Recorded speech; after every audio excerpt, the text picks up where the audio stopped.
probably the only ever entrant in the child labour em up genre, the arcade classic Paperboy sees you portray said unnamed youngling during a week of his life, where he has to deliver papers on the roughest neighbourhood on earth, avoiding giant rabid cats, people assaulting each other in the street, twats who spend all day reversing in and out of the driveway, and even the Grim Reaper herself. So it's no wonder why he started an underage protection racket of smashing windows of anyone who doesn't purchase his print media. But mess up your paper round and you'll be losing subscribers quicker than the Fine Brothers. Man, that joke's going to age soon.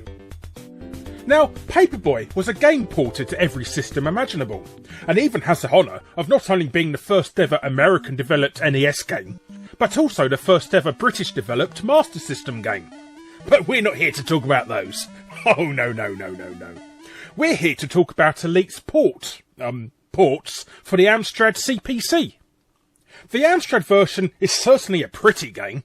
In fact, so much memory went into making the game look nice that they ran out of space to add music and sound effects, so it plays like an old-timey cine film. There's also the annoying fact some arsehole thought it'd be a great idea to constantly stick fences across the middle of the sidewalk. And that's something that always bugged the hell out of me as a kid.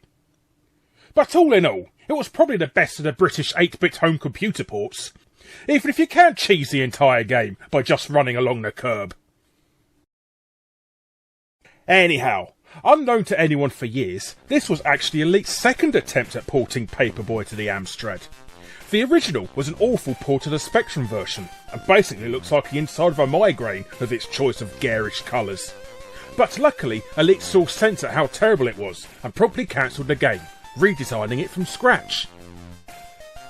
So, how did the X version get released, I hear you ask? Well, Elite accidentally sent out the cancelled version to another publisher.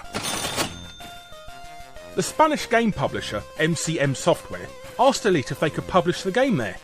But in an infinite amount of derpiness, Elite accidentally sent them master copies of the wrong version of the game. The version the public was never meant to see. So the poor old Spaniards never knew there was a superior version of Paperboy for the Amstrad. No wonder why the poor sod called it quits.